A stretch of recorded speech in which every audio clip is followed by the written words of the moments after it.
Takže nám vyšel oficiální trailer na novýho Shreka. A fanouškům se to teda zrovna dvakrát moc nelíbí.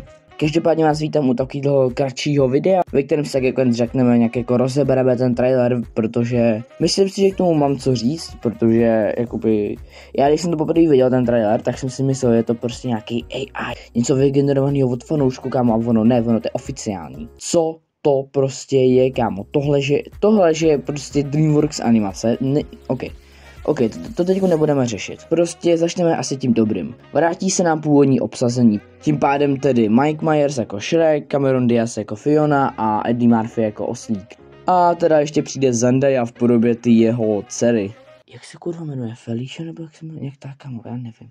Viděl jsem mi nějaký teorie o ní, že prostě, jelikož nemá prostě modrý oči jako v původních dílech, tak prostě, hej, bude to určitě nějaká transvole, ještě bude nějaký ten jeho transvole syn, něco takového. Ale jakoby chápu, odkud to vychází, ale upřímně nemyslím si, že by DreamWorks měl koule na to něco takového dát do filmu. Ozvlášť, když víme, jak to dopadlo s nebinárním bíčkem. Asi všichni chápeme, proč se to celému internetu vůbec nelíbí.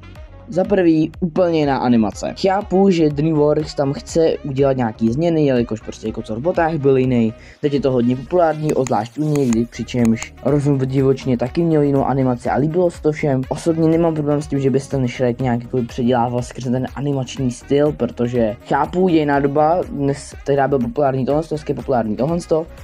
Ale asi největší problém je tam, oni úplně změnili. Promiň, Fiona vypadá úplně jako jiný charakter. Oslík vypadá prostě divně a Shrek prostě vypadá jako utrápený tačka, což prostě chápu vývoj nějaký, oni nemůžou být úplně asi stejný, musí se stárnout. Já když jsem to původně viděl, jako jsem tady říkal, jsem si myslel, že to je prostě nějaký AI, že tohle to nemůže být prostě, jakož by fakt tohle to někdo udělal a řekl by si, že to je pěkný, že jste udělali celý film. A ona to je pravda, oni z toho chtějí udělat celovečerní film. 5. díl Shreka. Já vám říkám, ten film je prokletej. Jako za mě to je úplně zbytečný film. Myslím si, že 4. díl perfektně to uzavřel a není potřeba prostě nikam to dál rozvíjet. Ano, chápu, s velkou pravděpodobností to prostě udělali jenom kvůli tomu, že teď byl Shrek hodně populární na internetu skrze ty jeho meme, ale jako zamysleme se nad tím, ten jako kam to chtějí rozvíjet. Chápu, ty jeho děti tam můžou nějak rozvíjet, ale nechci být zlej, budu mluvit asi jen sám za sebe, ale mě ty děti absolutně nezajímají. A myslím si, že stejně většinu lidí taky nezajímají ty děti a že hobby je prostě zajímá Shrek, ale jako kam ho chcete posunout. Myslím si, že pro DreamWorks bude hodně těžký si obhájit existenci tohohle filmu, obzvlášť po tom, co teď ten trailer dostal takovou bídu. Ano, možná někdo by mohl argumentovat, že bychom mohli dělat to samé jako se Sonicem, že prostě změnili jsme Sonica, změníme tohle. Jako chápu, odkud vychází, já bych taky byl strašně rád, kdyby to udělali. Ale myslím si, že se to asi nestane, protože většinou se tvůrci takhle fakt jako fanouškama neříděj. Ale prostě u Sonika tam předělávali jednu jednotlivou postavičku, jedna postavička. Ale řekněme, že prostě změnili jenom tu tyhle postavy. Tak ty postavy jsou nějak dělaný, nějak generovaný do toho prostředí, takže by tím pádem museli s velkou pravděpodobností měnit i to prostředí. Tím pádem by museli předělat pomalu celý film. Vůbec ještě nevíme, jak to bude vypadat.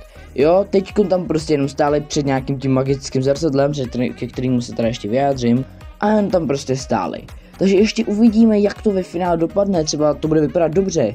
Osobně si myslím, že to bude prostě jenom o síle zvyku tak trochu, protože po tom, co jsem tam tady viděl několikrát, tak už jsem si na to do určitý míry možná i zvyknul. Samozřejmě není to tak pěkně jako originál, ale asi se na to bude dát zvyknout.